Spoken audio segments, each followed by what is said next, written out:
নমস্কার বন্ধুরা, টিনা সোয়াল চ্যানেলে আপনাদের সবাইকে স্বাগত। আজকে আমি আপনাদের সাথে শেয়ার করব ফুলকপি আলুর রসা। এটা ভাত, রুটি বা পরোটার সাথে খেতে কিন্তু অসাধারণ লাগে।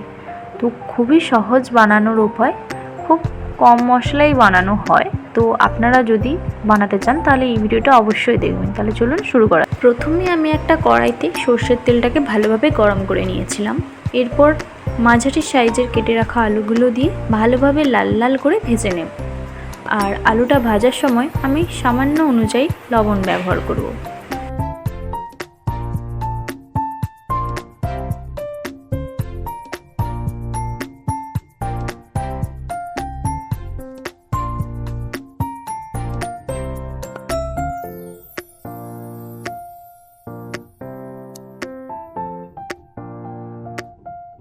এই দেখুন, আমি আলুগুলোকে এইভাবে লাল লাল করে ভেজে নিয়েছি।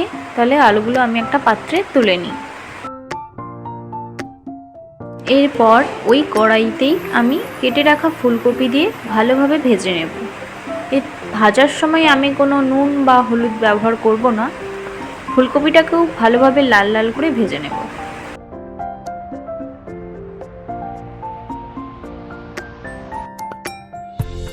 এই দেখুন, ফুলকপিগুলোকে আমি এইভাবে ভেজে নিয়েছি। এটাকে আমি এবার নামিয়ে নেব। এরপর ওই কড়াইতেই আমি সর্ষের তেল দেব কিছুটা পরিমাপে। তেলটা ভালোভাবে গরম হয়ে গিয়েছে। এরপর আমি এখানে ফোড়নে দিচ্ছি একটা তেজপাতা আর দিচ্ছি একটা শুকনো লঙ্কা। এরপর দিচ্ছি সামান্য পরিমাপের চিনি। চিনিটা টেস্টের জন্য নয়, যাতে তরকারিটা দেখতে ভালো লাগে তার জন্য। এটাকে ভালোভাবে এখন আমি ভেজে নেব। এরপর সামান্য জিরে দিচ্ছি।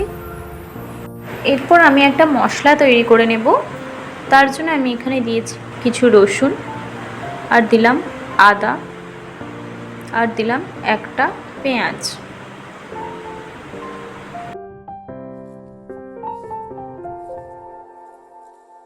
এরপর দিলাম একটা টমেটো। এরপর দেখুন, মশলাটাকে আমি ভালোভাবে একদম বেটে ফেলেছি।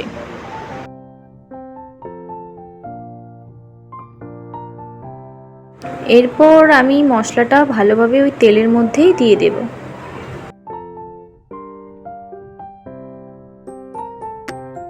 এরপর মশলাটাকে আমি ভালোভাবে নেড়েচেড়ে ভেজে নেব।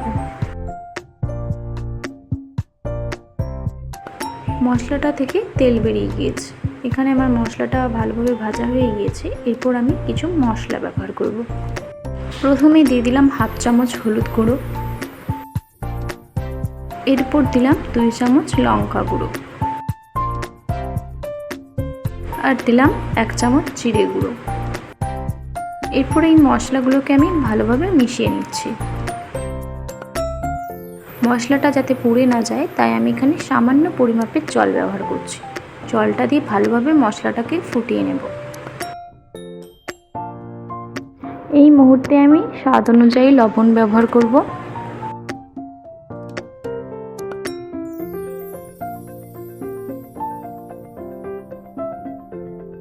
এরপর আমি এখানে ভেজে রাখা সবজিগুলো দিয়ে দেব। ফুলকপি আর আলুগুলো দিয়ে ভালোভাবে মিশিয়ে নেব মশলার সাথে।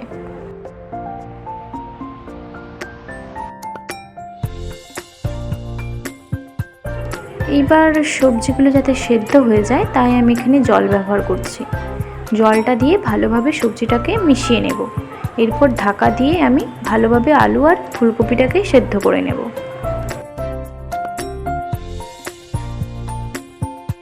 এইদিকে আলু আর ফুলকপিটা একদম সেদ্ধ হয়ে গিয়েছিল, তাই শেষ মুহূর্তে আমি সামান্য পরিমাপে গুঁড়ো গরম মশলা ব্যবহার করছি।